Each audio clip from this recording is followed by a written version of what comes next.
Good evening, everybody. Welcome.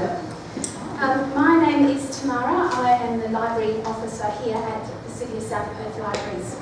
I'm going to tell you a little bit more about my job in a minute, but we'd like to begin with an acknowledgement of country. So I'd like to acknowledge the traditional custodians of the land that we are meeting on tonight, the Whadjuk people of the Noongar Nation. I acknowledge and respect their continuing culture and the contribution that they make to the life of this city and to this region. So as I said, I'm the library events officer and I get to coordinate events such as this. And tonight's a bit special because it's the first one that we've had since the whole world went nuts, right? And I was one of those very lucky people who, I was overseas, I've just come back from a year's sabbatical, and I returned just in time to take up my job, and everything just changed. So we've moved to doing quite a few events online, and in fact I think, small brag, but I think we were the first library in WA to do an online author talk. And those author talks are available for you to look at on the city's YouTube channel, which kind of gives me a bit of a segue into tomorrow. You'll be receiving an email from us. It will have a number of different things attached to it. There will be a link to this beautiful speaker's website, so if you want more information about her, what she does in her book. There's also a link to her publisher, so if you'd rather buy your book online, you can do that, or you can see any other books that this publisher has got happening.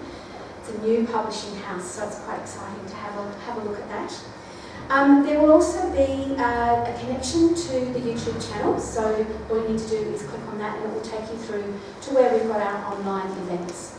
So that brings me then to the fact that tonight is going to be recorded. I've set up the camera at the rear, so the only people whose faces will be seen are mine and our speakers. So I get to see the backs of a couple of heads, but other than that, it's just us. So just be aware that that's happening. You can also, on that YouTube channel, see there's two currently up there. Isabel Carmody, who spoke with us about her love of all things library for Library and Information Week. And she used to live in Prague, and so she talks about some of the libraries in Prague and things that she's, why libraries are special to her. It's quite a cool talk. Unfortunately, the connection was not good. She was in Queensland and they were having torrential rain, and so she's a bit blurry, but her voice is very clear. And for those of you who like podcasts, kind of put it on and listen to it like a podcast. Right? We also have the lovely Emily Paul, who is a local writer who's written a collection of short stories, and they are quite fabulous and something a bit different. So really nice to have her. She was very brave. She was our very first. So that could be worth having a look at as well. So I've got a couple more bits of housekeeping, and then we shall get underway. So firstly, you've all availed yourself, I hope, of a glass of wine. We respect responsible service of alcohol, so you have all been given one glass of wine per ticket. We don't want anyone going home unhealthily. And there will be, usually we have some food, we have some cheese boards and nuts and so on, but tonight, because of crazy world, just the wine. In case of emergency, we go out these doors behind you, through the sliding doors, across the car park, and we gather at the muster point by the War Memorial. Public toilets are behind us down the corridor. If anybody has got their mobile phone still switched on, I'd appreciate it if you put that onto silent for the duration of our talk. Thank you. And we are due to conclude at about 7:30. That gives Suzanne enough time to come do some book signings and for me to madly stack chairs and gather everything up and tidy up. Okay. Nice to see some faces of old. Lovely to see you. And I am just delighted that Suzanne's been here tonight with us, because she just told me when we first met, when I first came in, we were setting up earlier, that not only is tonight our first words with Brian back in person since Crazy World, but this is Suzanne's very first words, the first author ever. So, to be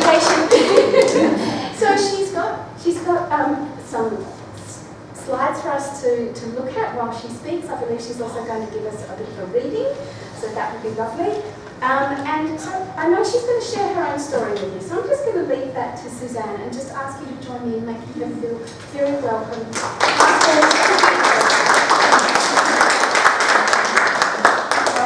Thank you, Tamara, for having me. Thank you, South Perth Library, for having me, and thank you all so much for coming. I think this year has just been the most peculiar year any of us have probably ever lived through, as a society at least, if not personally.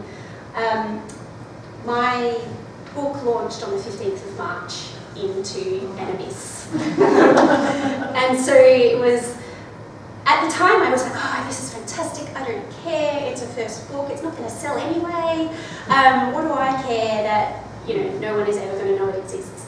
And I kind of tried to force that attitude upon myself through lockdown. And I didn't realise until I was preparing for this evening just how wrong I was about that feeling, and that I was really sad about it. And I'm absolutely delighted to be out in the world, sharing my work with people and talking to humanity. And in fact, this is the first actual people live real event I have been to since my book launch. So it's quite special to me to be here this evening. I'm going to start, I will have a seat if that's all right. I'm going to start, before I talk about The Place Between and a little bit about Journey's Words Publishing, I'm going to tell you a little bit about myself and how I came to be an author, because I didn't come to this in a very straight way. It was not a linear path for me. Despite that, I have always been a writer, if not always an author. And so as a child, I was dazzled with literary prizes and honour certificates from my Year 2 teachers and my Year 5 teachers, which made me think I was extremely special, not realising that, of course, every child in the class gets an honour certificate for something. But writing has always been a key part of my life. I've written short stories for as long as I can remember. My teenage friends were given gifts of terribly illustrated comics chronicling our antics at high school and the relationships with our friends and family, which hopefully, if I'm very lucky and have some amazing launching glittering career, will one day be collector's items that they can auction off and say that they knew me before I was, well, let's be honest, not famous. So English was my favourite subject at school, but I was also one of those kids that kind of loved school, so I loved everything I did. I loved science, I loved music, and so when it came down to choosing a career path for myself in upper high school, I had the demon and the angel on my shoulder. I had my dad telling me I should be a journalist, and my mum telling me I should follow science or music. And in the end, the night before my form was due to go in to choose what I was going to study at university, I put down veterinary science. And that was the end of my writing career, in my eyes. And so I spent 5 years at vet school, which were pretty close to the best 5 years of my entire life. There's something incredibly special about the collegiality you develop when you have only 60 people in such a hot, intense time for 5 years straight, and you lived and breathed everything veterinary medicine. And I remember meeting an ex-vet who said that they had given up their career while I was still studying, and I just thought that was the most appalling waste of education I had ever heard of, and that was never going to be me, because I was so passionate about what I was doing. And so I graduated and I got a job at Applecross Veterinary Hospital. I don't know if any of you have gone there, but it's an extremely busy reproductive practice, and I worked horrible hours and many nights a week on call. And I discovered that not only was veterinary medicine not the dazzling, glittering career that you might think it is, I certainly wasn't Dr. Harry or Dr. Katrina or Bondi Vet. I just worked really hard. And there were some fabulous moments in being there. I loved surgery, I loved the clients, and of course, I loved the animals. But after a couple of years of that, I could feel the burnout starting. And so I made the decision to go back to university, much to the horror of absolutely everybody I've ever met. And to be honest, I still get that look from everybody I tell that I used to be a vet. You still get this look. But I always wanted to be a vet. My daughter wants to be a vet. You know, my sister wants to be a vet. Because it is one of those kind of glamorous, in some ways, careers. It's very romantic. It seems like a calling. Everybody thinks that it is a vocation, but everybody thinks that you are sort of down on the ground just cuddling puppies. And there's a lot of fabulous parts about being a vet, but I really missed education. I really missed being around people who were learning, and so I went back and started a creative writing degree. And it was kind of special to be the dumb kid in the class for the first time in a very long time. I thought I was old at the time, I was 24. And I was in with all these 18-year-olds who just somehow seemed so much more worldly. They had read widely, they were up on philosophy, they were up on literary theory, and I was just this green science dork that had come in, and I could sit in exam, but I just couldn't think in the same way that these humanities students were able to do. And so it was an extremely steep learning curve going from the sort of heavy scientific rote learning side of study to the really expansive thinking side of study that humanities brings to the table. But I didn't give it up straight away. So I continued to work as a vet while I did my creative writing degree. And then once I had done that, I did an honours degree while I ran my own vet practice. And you can do that kind of thing when you don't have any children. I discovered that later, that time is very, very special when other people don't take it from you. So I just loved it, and I felt that the two careers were really complementing each other. But as time wore on, I realised that I wanted more of the creative side, and that as much as I loved the challenges of some of the vet work I was doing, more and more and more I was craving getting back to that creative side. And of course there was my dad in the corner going, I told you were not supposed to do that science, you were supposed to do writing. So once I got my honours, the ego in me wouldn't let me say no to the PhD that was dangled in front of me. And again, I don't know if any of you know any other vets, but we do like to think quite highly of ourselves. And so when my supervisor said, you'd be a cracking PhD student, I went, yep, I'm going to do it. I'm going to run a vet practice, I'm going to have a family, and I'm going to write a PhD at the same time. Oddly enough, it didn't work out. So I found myself having to choose. At the end of the day, I had to choose between the two things that I had loved in my life, because obviously I couldn't give my children back. So I ended up choosing my creative work and my family over my veterinary career. And there were moments where I regretted it, but not in the long term. I think I made absolutely the right decision. So when I was pregnant with my first child, I started my PhD. And a PhD in creative writing is you write a novel, and then you write a very boring thesis, which don't worry, I'm not going to delve into, about the literary theory behind your novel. And then hopefully at the end of the day, you get a big shiny certificate that is absolutely useful to nobody but your wall. And eventually I did get one of those lovely certificates. Now bearing in mind, I started when I was pregnant with that blonde little girl at the side there, and you can see she's quite big. She's actually nearly 12 in that photograph. And by the time the graduation ceremony came around, and so suddenly I had found close to a quarter of my life consumed with pursuing postgraduate study and writing a novel. Which brings me to my novel.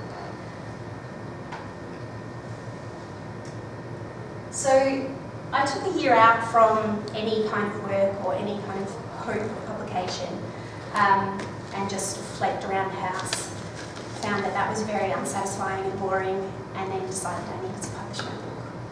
And I was fortunate enough to know Jen Hutchison from JTW Publishing, and we met up while we were on holiday in Japan.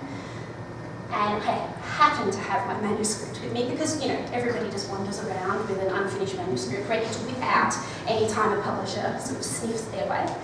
And she read it, and within 2 days we were working on it together. And it was a very exciting time for both of us because Jen was starting a new publication house, I was a new author, and we worked together for a solid year. And my manuscript went from a 40,000 word thesis to a 70,000 word novel. So it was another steep learning curve. So where did the idea for my book come from? So this is a much more interesting part of my story. I had to come up with an idea that could withstand being a story, but that could also withstand being an academic argument, which again, don't worry, I'm not going to stress too much for you tonight. And so when I was pregnant, I was sitting on my own at Perth Airport, listening into other people talk, because that's what writers do, we like to eavesdrop on other people. And there was this couple sitting next to me, and they were complaining about their daughter. And the mother, I'll never forget her, she was just whining continuously about how her daughter never makes her dessert when they go there for dinner. And that was the entire basis of my novel, which is not a lot to go on.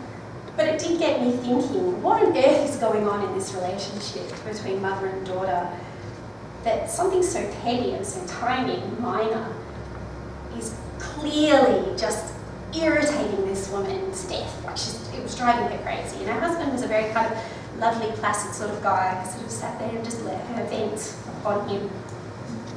And so I got thinking, why didn't she just make the pudding? Like, if it was such a big deal to her daughter, and she would know this, I mean, mothers and daughters, we know what we're talking about. We know when we annoy our mum, and we know what we're doing.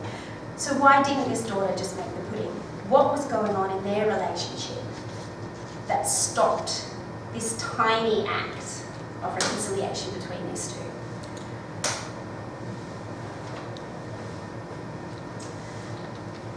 So for my double seven fans and crowds.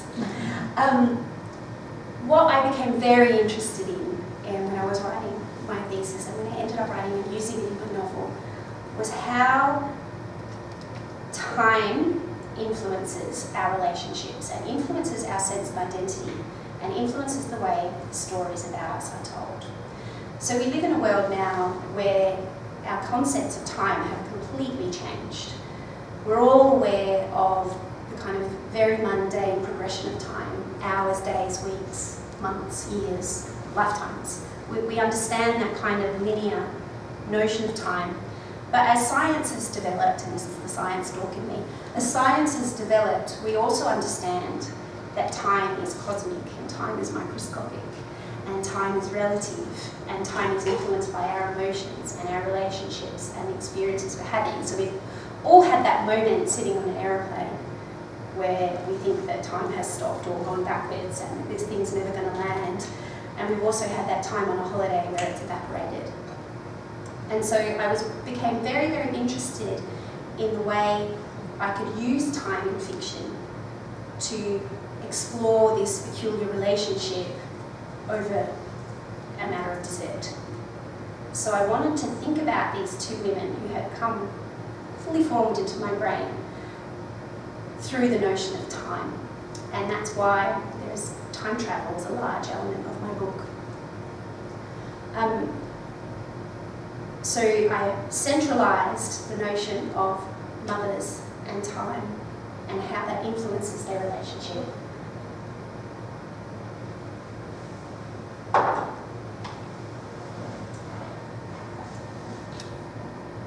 And I wanted to use time as a way of unlocking that past and unlocking that relationship between these two characters. And so time travel may seem like a really naff kind of concept in a novel if you're not a science fiction reader. I am a science fiction reader. But time in fiction can unlock the the secrets that not necessarily writing a linear narrative or an idea of going straight forward can get. So I wanted to have my characters explore the past and each other's past as a way of unlocking the secrets between themselves and unlocking what it was about each other that had led to this sort of sense of disappointment that I had sensed between mother and daughter from both perspectives. I ended up being quite haunted by these two characters for a long time, where they would natter around in my brain, and one would whinge about she does this, she does that, and another would whinge about she does this, she does that. But they were both complaining about the same thing. They were both complaining that neither one of them was living up to that expectation they had of the other. And I used time travel within the book in order to unlock that sense. And so I don't want to give too much away, but my main character ends up travelling through time and experiencing her mother's past as though she is her mother. So we have a duality of time acting in the same moment, where we have the mother's past and her thoughts, memories and feelings, and the daughter seeing them both as herself and as her mother. And so time becomes that key.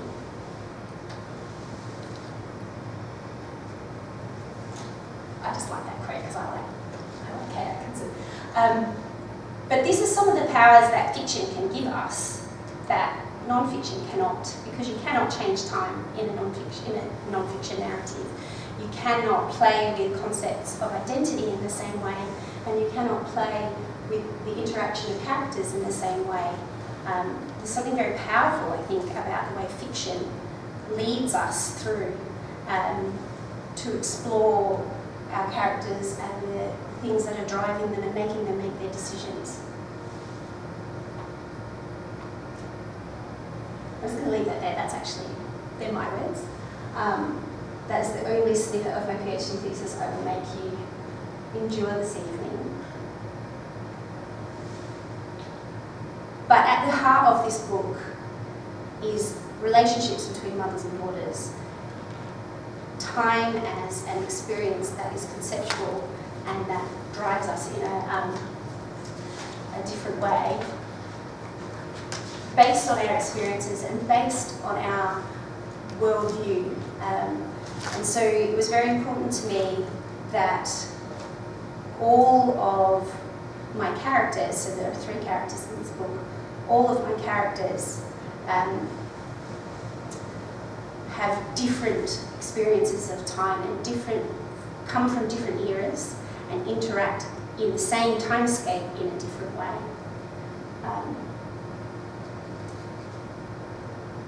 I've got a little bit lost there.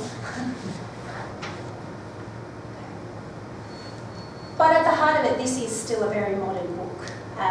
It is a contemporary setting. We have contemporary characters with contemporary issues. So one of the key things I had said, so time was a huge component, but also this identity of motherhood and the experience of being a modern mother in modern times with modern problems also drove the writing of this fiction. And I found that through that writing process, I didn't realise this until quite late in the process, that I was also working through that very personal shift in identity from being a vet and a professional to being a creative and a mother at home. And this book was a way for me to work through some of those issues and to work through the shift in how I felt I was placed within the world. And it was kind of a bit of a process of forgiveness, I think, because I was able to, through my main characters, through their process and through their interaction with each other, kind of work through some of the issues I was finding with letting go of various identities that people found to be very appealing, from being a vet to being a creative.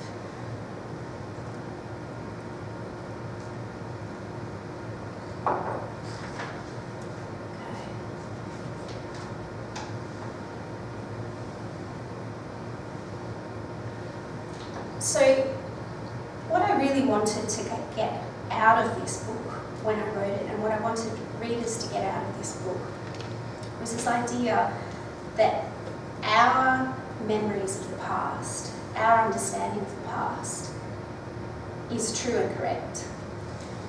And other people within our family, their memories and understanding of the past is also true and correct. And the two may not necessarily be the same thing, but they can coexist in the same space and both be equally true. And that creates an enormous amount of tension when you think about what would happen within a family if you're both remembering the same incident in very, very different ways, but are equally true to each other and equally true to your own experience. And how does a person reconcile this notion that what my mother said and done is real and true, and what I have said and done is real and true, and they don't match, but they're both there and they're both real. And so that's why how my third character came into the novel, to kind of create that bridge between these two versions of reality that were existing between mother and daughter, that were creating that tension of why is she disappointing me? Why won't she make me dessert? Why does she insist on dessert? I want dessert, I refuse to make dessert. And so I have a third generation coming in from a different time frame who bridges that gap between the mother and daughter within the book in a way that is true to her time, but is also incongruent with their time. And that sounds all very mystical, and I'm sorry, because I don't want to give you the end of the plot away.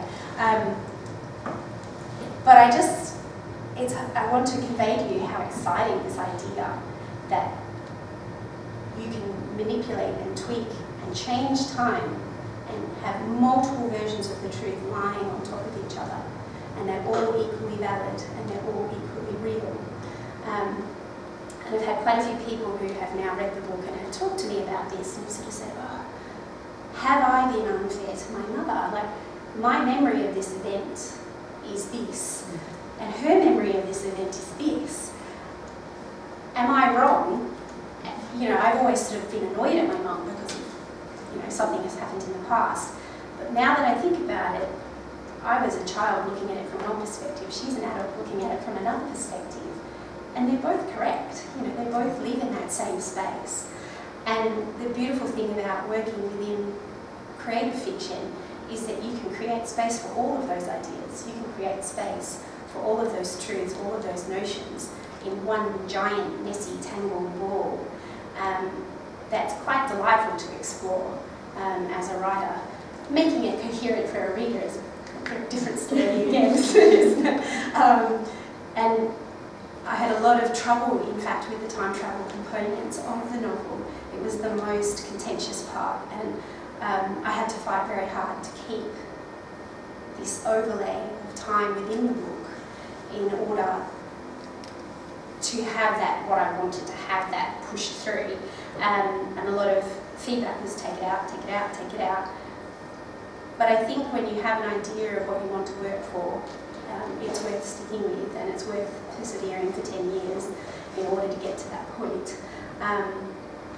And so my hope for people who read this book is that perhaps they will re-examine their own version of what the truth is and know that it's a constant recreation. We are constantly remaking time, we're constantly remaking our memories, and we are constantly in tension with our opinions, our views and our experiences and those of the people around us. Anybody have any questions? Yes. The third road not taken for you was not science or creative writing or journalism, Yeah. but was music. Music, If yes. you'd chosen music, what would you have done with that music?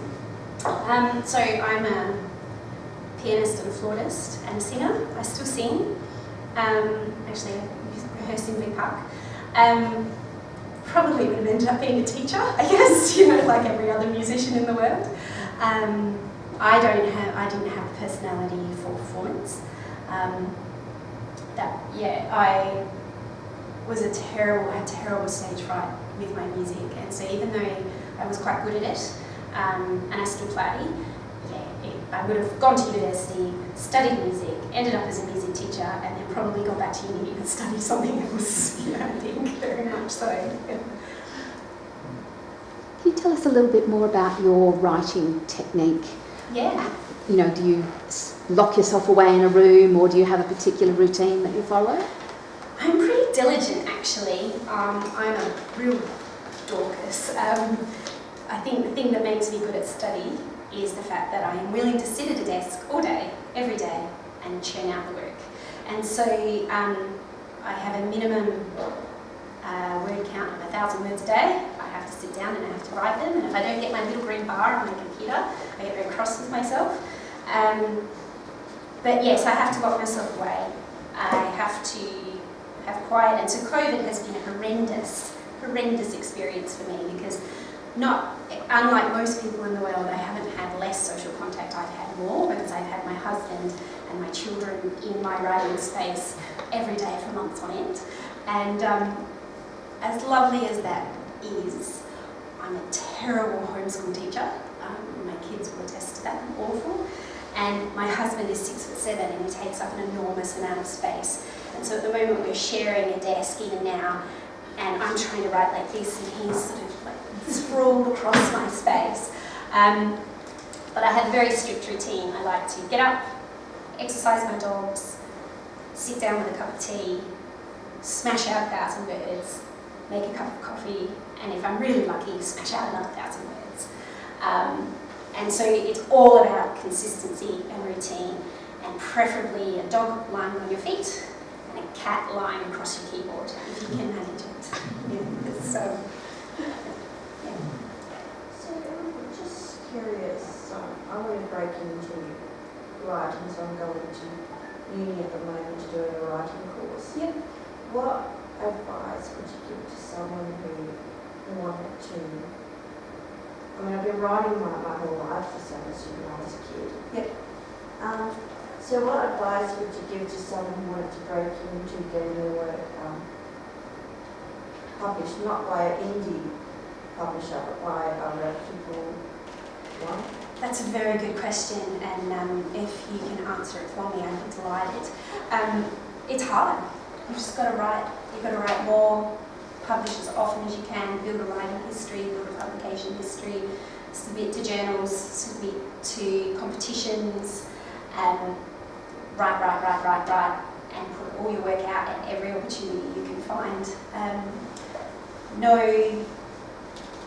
Subscribe to Writing WA.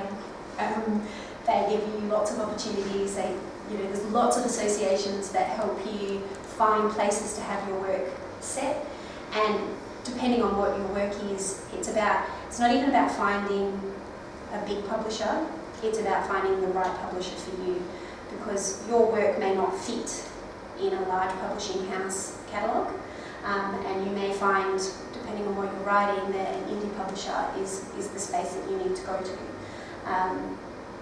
But yeah, it's such a cliche thing to say, but just keep writing, keep submitting, keep taking feedback, and your work will find a home somewhere.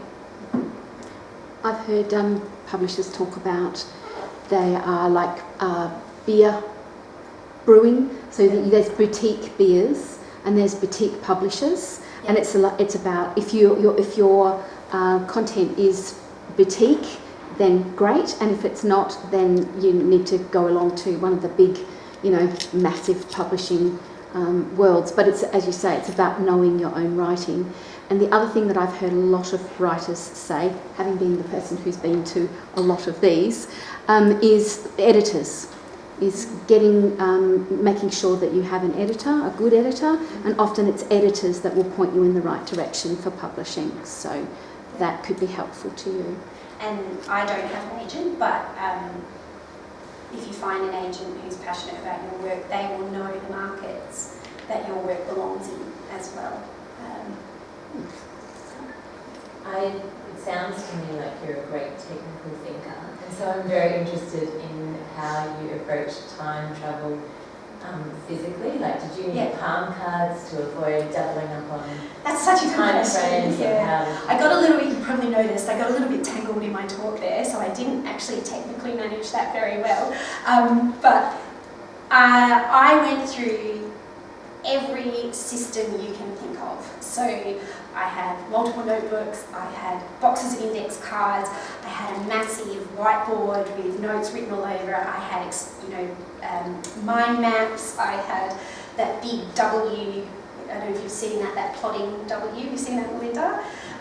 It's like a, act 1, 2, 3, and you've got your peak and then your drop and then your mini peak and then you're bottoming out, and I had that all mapped out. And at the end of the day, I used almost none of them. Yeah, so I did all of these things. I sort of paid lip service to all the methods that people recommend you use to track your plot. And then I just read it and knew where I had doubled up. And, through the editorial process, things got picked up. And I was very fortunate because I did this writing via an academic research project. I actually had an editor the entire way through the process. So it's sort of one of the reasons I wanted to do my PhD is not, it sounds really, I don't mean it to sound as egotistical as it sounds, but I was already a doctor, I didn't need a doctorate. But what was lovely about that is I had that kind of support from people who knew what they were doing the whole way through. And so they were able to go, that doesn't fit, you've pulled that up. And so unlike, I think, if I had written this book at home on my own without the support, I think I would have had a much bigger mess to clean up on the other side. But because it was every chapter was read as it was written the whole way through, and every revision that swept through the book, because there were a lot of them, was closely monitored by an editor, my supervisor, who is just the most amazing editor in the world. So she was constantly on top of it, and it was another person that knew the project as well as I did, and knew the technical requirements better than I did. And so I was very lucky. And a lot of people say that creative PhDs are a waste of time because they don't lead to employment. You don't need to do a PhD to write a book. You don't need to study to that level to be creative, and some people would argue that it's actually, counterproductive. But doing it within the structure of the university and within having those tight boundaries of having to meet milestones, having to meet the other side of my thesis as well, because my novel had to answer the same question as the technical component. And so I couldn't allow myself to wander off in lots of distant ways, which is very tempting when you're writing, oh, this is terrible, I'm going to try this, oh no, that's terrible, I'm going to try that. And I couldn't do any of that because I had to stay on track to answer the same question. How much of the concept did you have formed before commencing the PhD? None. None. Absolutely none. I quite literally overheard a dessert conversation, and I was already 2-3 months into my PhD before I started writing, so I didn't have a proposal to put forward. I just said I want to do one.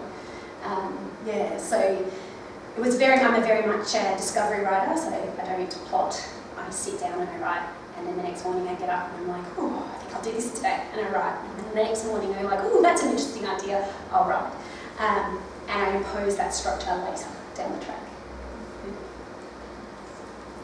You mentioned the story with the ladies and how that was the journalism. Do you think, going back a bit further, when you said your father wanted you to do journalism, Yep. your mother wanted you to do science, did you maybe subconsciously think whichever you choose, you might disappoint one of them? Oh, that's a very, very insightful question.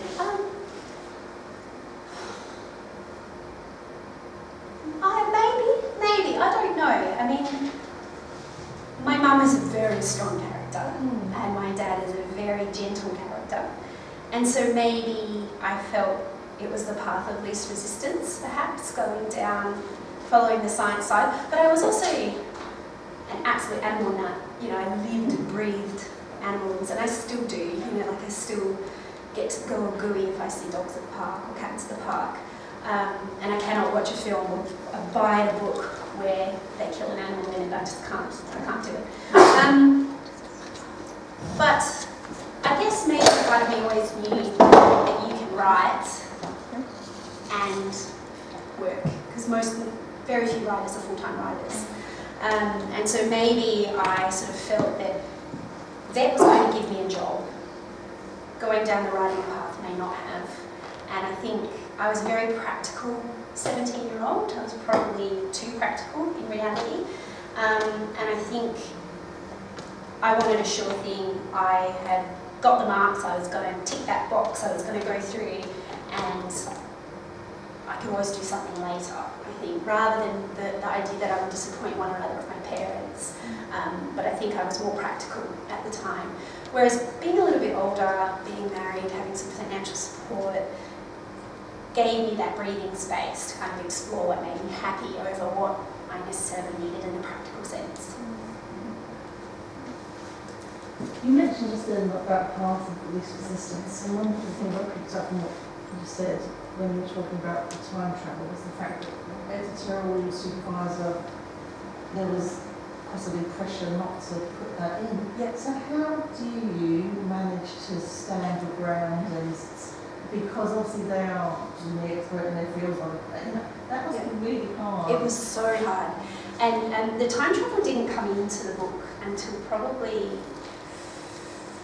third or fourth draft. So it's quite a long way in, really, by the time, I was years into the writing process before I kind of decided that that's how I was going to deal with this, because I'd been struggling, without boring you with too many details about the thesis, I've been struggling into how to use time in a way that revealed what I wanted to about these characters, but that answered the question, and what I wanted to look at was actually time as a palimpsest. And if you haven't heard of the word palimpsest, once I've explained it, you will hear it everywhere. Like, it becomes this infectious word that is dropped in every television show, anywhere. But basically, a palimpsest, centuries and centuries ago, paper or vellum was very rare.